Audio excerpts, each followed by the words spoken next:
Aktiviti yang akan saya kongsikan ini merupakan sedutan daripada buku 100 Aktiviti PDPC PAK 21.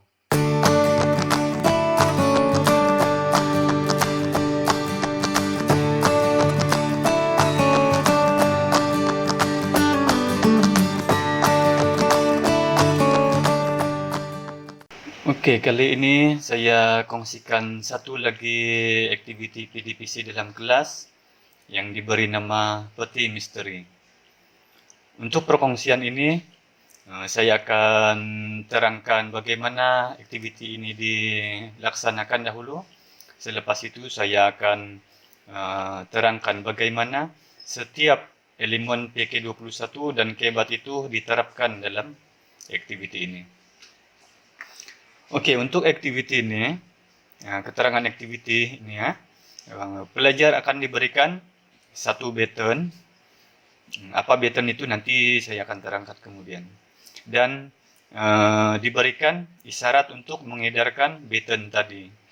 Dan apabila isyarat tersebut dihentikan, pelajar yang memegang baton tersebut pada waktu itu dikehendaki untuk menjawab soalan yang berkaitan dengan topik pembelajaran. Dan jika pelajar tersebut tidak dapat menjawab soalan yang diberikan, maka pelajar tersebut akan dikenakan denda. Denda ini pun saya akan terangkan selepas inilah. Okey, persediaan awal untuk aktiviti ini,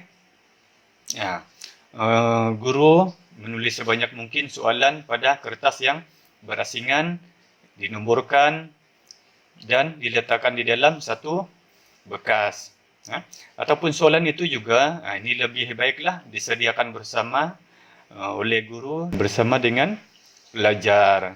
Mungkin cikgu boleh minta pelajar secara berpasangan berbincang dan mengolah soalan yang berkaitan dengan topik yang diajarkanlah. Mungkin setiap pasangan itu membuat 1, 2, 3 soalan, kemudian cikgu kumpul dan kemudian cikgu pilihlah mana soalan yang sesuai untuk dimasukkan dalam aktiviti ini. Kemudian guru mencetak jawapan bagi soalan-soalan yang akan diberikanlah, ataupun jika cikgu meminta pelajar untuk membuat soalan tadi, cikgu kumpul sekali jawapan bagi setiap soalan tersebut. Okey. Kemudian persediaan awal yang ketiga adalah guru menulis denda pada kertas yang berasingan dan diletakkan di dalam satu bekas yang berasingan. Okey, denda. Apa itu denda? Denda adalah aksi yang perlu dilakukan oleh pelajar jika gagal untuk menjawab soalan dengan betul. Contoh aksi denda ni macam ayam berkokok, ketam berjalan, monyet bergaruh, katak melompat. Tapi ini sekadar pilihan sahaja. Jika cikgu tidak bercadang untuk memberikan denda kepada pelajar yang tidak dapat menjawab soalan pun terpulang kepada cikgu. Ini hanya untuk menambahkan keseronokan aktiviti sahaja. Okey, persediaan yang seterusnya, guru menyediakan baton.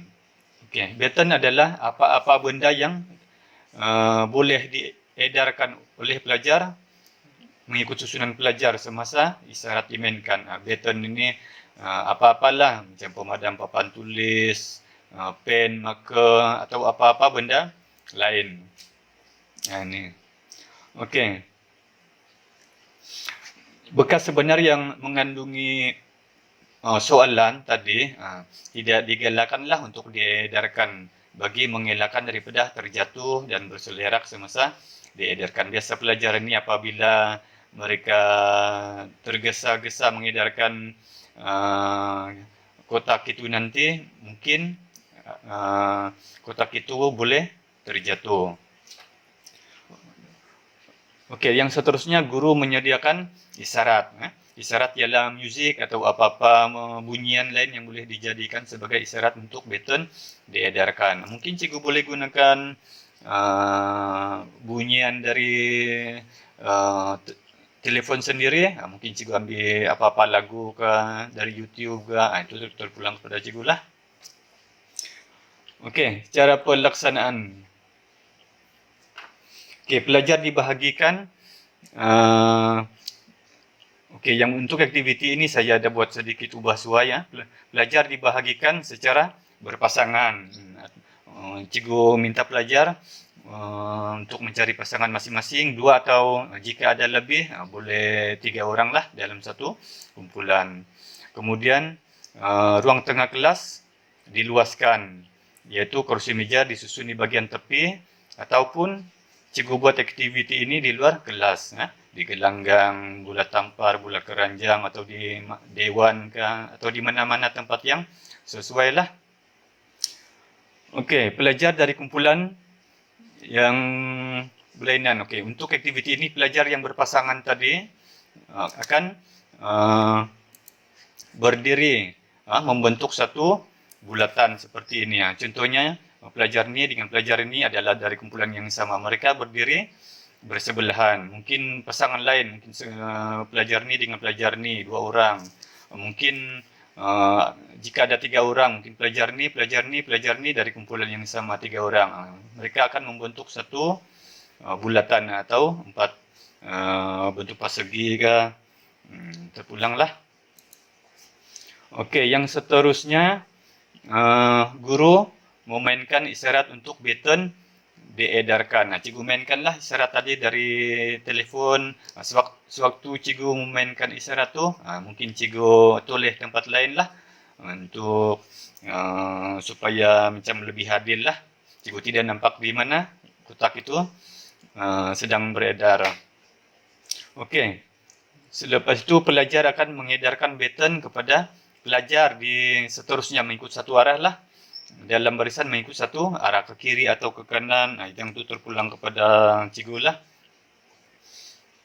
Dan pada bila masa, cikgu hentikan isyarat tadi. Itu mungkin dalam tempoh 5 hingga 10 saat macam tu, cikgu hentikan bunyi itu, dan pelajar yang memegang button semasa isyarat dihentikan akan bergerak ke bahagian tengah. Macam pasangan tadi lah, pasangan pelajar, kedua-dua pelajar tadi ataupun 3 pelajar dalam kumpulan yang sama itu, cikgu panggil ke tengah, ke bahagian tengah lah. Aktiviti ini sebenarnya lebih kurang sama dengan ada satu aktiviti yang dipanggil bola beracun, tetapi untuk aktiviti ini saya ada buat modifikasi sikit. Okey, kemudian pelajar yang memegang kotak terakhir tadi akan mencabut satu soalan dari bekas berisi soalan. Kemudian soalan yang dicabut oleh pelajar dibaca dengan kuat oleh guru ataupun oleh pelajar sendirilah, supaya dapat didengar oleh semua pelajar lain. Okey. Kemudian pelajar tadi, jika 2 orang, kedua-dua pelajar tadi boleh berbincang untuk mencari jawapan. Mungkin cikgu boleh beri tempoh dalam 10 saat, 15 saat untuk pasangan pelajar tadi untuk mencari jawapan, berbincang, membuat rujukan jika boleh. Cikgu mungkin boleh benarkan pelajar membuat buku atau apa-apa bahan rujukan. Okey, selepas itu guru menyimak jawapan pelajar dengan merujuk kepada cetakan jawapan. Ini kalau soalan tadi ada jawapan lah yang disimpan oleh cikgu. Okey, jika jawapan pelajar tersebut betul, maka pelajar tersebut boleh kembali ke tempatnya. Pasangan pelajar tadi jika dapat menjawab dengan betul, pasangan pelajar tadi boleh kembali ke tempat asal mereka berdiri tadilah, dan isyarat dimainkan semula untuk meneruskan aktiviti. Okey, terpulanglah kepada cikgu sama ada cikgu mengembalikan soalan yang sudah dijawab tadi ke dalam bekas ataupun diasingkan. Jika soalan yang cikgu ada tu banyak, mungkin cikgu asingkan sajalah. Tetapi jika koleksi soalan itu hanya sedikit terhad, mungkin cikgu boleh masukkan semula soalan tersebut ke dalam bekas. Okey, bagaimana pula jika jawapan pasangan pelajar tadi salah? Okey, jika jawapan pelajar tadi salah, cikgu boleh beri peluang kedua. Contohnya beri 5 saat lagi, 10 saat lagi. Ini saya mau dibahaswai sedikit daripada aktiviti inilah. Dan jika mereka masih tidak dapat menjawab, maka pelajar tersebut akan diberikan denda. Okey, dan aktiviti diteruskanlah sehingga semua jawapan habis dijawab. Okey, yang denda tadi sudah kita bincang tadi, mungkin buat aksi tertentu jika cikgu mahu. Okey, dan di akhir aktiviti, cikgu buatlah rumusan hasil pembelajaran bersama dengan pelajar. Yang ini boleh dibuat on the spot ataupun cikgu boleh bawa pelajar masuk ke dalam kelas untuk membuat rumusan jika aktiviti tadi dilakukan di luar kelas.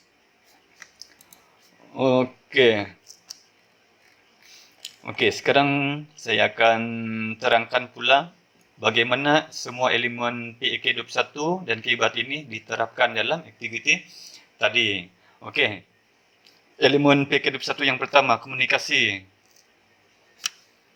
Okey, dalam aktiviti tadi adanya komunikasi di antara guru dengan pelajar, iaitu guru menyoal pelajar. Ini mungkin sewaktu rumusan atau semasa aktiviti itulah. Dan komunikasi yang lain adalah di antara pelajar dengan pelajar, pelajar dengan bahan. Mungkin sebelum aktiviti tadi, pelajar diberi masa untuk membuat perbincangan, ulang kaji, sambil membuat rujukan. Okey, yang seterusnya, kolaborasi. Okey, kolaborasi mungkin ada di antara pelajar. Pelajar secara berpasangan boleh berbincang untuk mencari jawapan soalan. Ini adalah salah satu bentuk kolaborasi. Ataupun guru dan pelajar menyediakan soalan bersama-sama. Okey, sewaktu menyediakan soalan itu, cikgu galakkan pelajarlah untuk menggunakan kata-kata kerja KIBAT. Apa kata-kata kerja KIBAT? Nanti kita akan tengok di selepas ini. Okey, yang seterusnya pemikiran kritikal. Okey, belajar menjawab soalan yang diolah menggunakan kata kerja KIBAT. Apabila kita menggunakan kata kerja KIBAT dalam soalan tersebut, maka pelajar akan terdorong untuk berfikir secara kritikal. Kreativiti. Penyediaan dan pelaksanaan aktiviti ini sendiri sebenarnya merupakan satu kreativiti, iaitu dari segi persembahan maklumat dan cara pelaksanaan. Selain daripada itu, kreativiti pelajar untuk mengolah soalan tadilah. Okey, elemen PAK 21 yang lain, iaitu etika dan nilai. Okey, pelajar saling menghormati bangsa, kaum, agama lain sepanjang aktiviti. Ini cikgu boleh ingatkan mereka sebelum aktiviti lah. Pelajar saling menghormati pendapat pelajar lain ataupun bertolak ansur. Pelajar saling bekerjasama untuk mencari jawapan dan membuat soalan. Okey, itu tadi elemen-elemen PAK 21. Dan elemen dan amalan KIBAT pula.